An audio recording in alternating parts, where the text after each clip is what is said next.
প্রতি মানুষের অগাধ বিশ্বাস, আর সেই বিশ্বাসের জোরে ভারতবর্ষের দিকে দিকে ছড়িয়ে রয়েছে নানান তীর্থস্থান।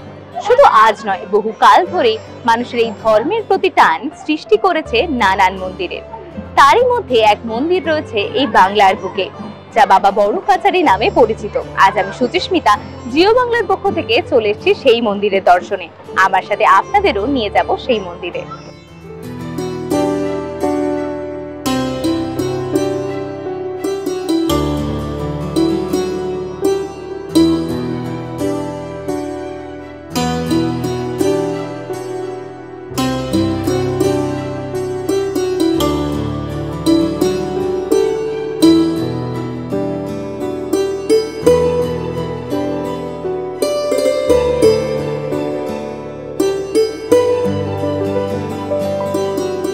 শোনা যায় এই মন্দিরে মানত করে পুজো দিলে নাকি সব মনস্কামনা পূরণ হয়।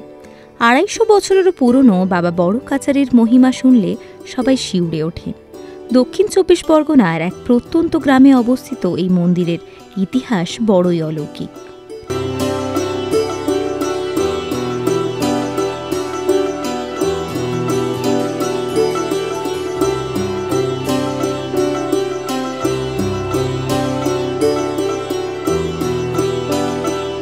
বড় কাছারি শব্দটার অর্থ হল বড় কোট। এই মন্দিরের আরেক নাম ভূতের কাছারি। এখানে শিব পরিচিত বাবা ভূতনাথ হিসেবে। এই মন্দিরটি অবস্থিত একটা বড় অশ্বত্থ গাছের নিচে, এবং গাছের গোড়াতেই রয়েছে শিবলিঙ্গ। শোনা যায় ১৭৫০ সালে বাংলার নবাব আলীবর্দী খাঁয়ের শাসনের সময় যখন মারাঠারা আক্রমণ করেছিল বাংলায়, তাদের উৎপাতের জেরে স্থানীয় লোকেরা বাধ্য হয়ে ঠাঁই নিয়েছিল এক জঙ্গলে, যেটা আসলে ছিল শ্মশান। তারপর থেকে এই বড় কাছারির পরিচিতি। কথায় বলে এখানে নাকি স্বয়ং ভূতনাথ বিচার সভা বসান, তাই লোকমুখে এই স্থান বড় কাছারি নামে পরিচয় পায়।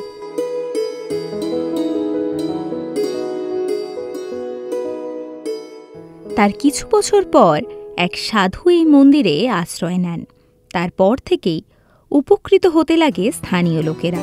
তাই তারা বিশ্বাস করতে লাগে যে তিনি স্বয়ং মহাদেবের রূপ, এবং এই গাছের তলাতেই এই সাধু নিজের প্রাণ ত্যাগ দেন।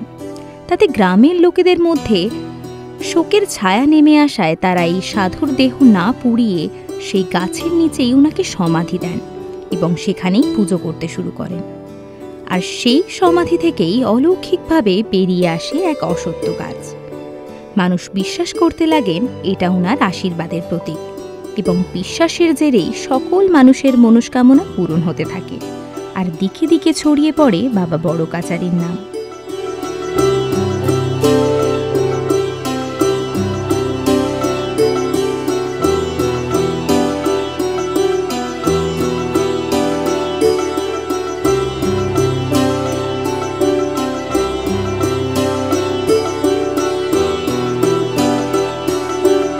আজ মানুষ এই মন্দিরে নিজের মনস্কামনা স্বরূপ এক কাগজে নিজের মনের কথা লিখে বাবা বড় কাছারির কাছে রেখে যান, আর ভক্তরা বাবার মাথায় জল ঢেলে পুজো দেন।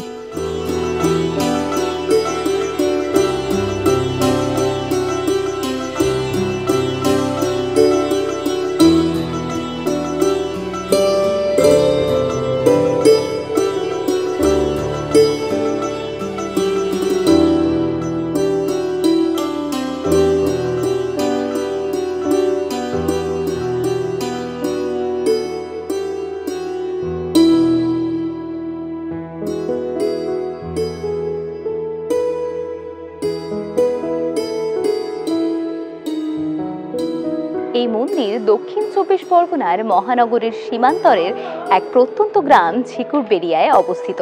এখানে আসতে গেলে আমতলা কিংবা ঠাকুরপুকুরে নেমে ওখান থেকে অটো ধরেই নিমেষে আসা যায় এই স্থানে। কেমন লাগলো আমাদের এই ভিডিওটি জানাতে ভুলবেন না আমাদের কমেন্ট বক্সে। ভালো লেগে থাকলে লাইক শেয়ার কমেন্ট করতে ভুলবেন না। এরকমই অজানা মন্দিরের খোঁজ পেতে প্রতি সোমবার ঠিক বিকেল ৫টায় নজর রাখবেন জিও বাংলার পর্দায়। ক্যামেরায় অয়নের সাথে আমি সুচিস্মিতা। দেখতে থাকুন জিও বাংলা।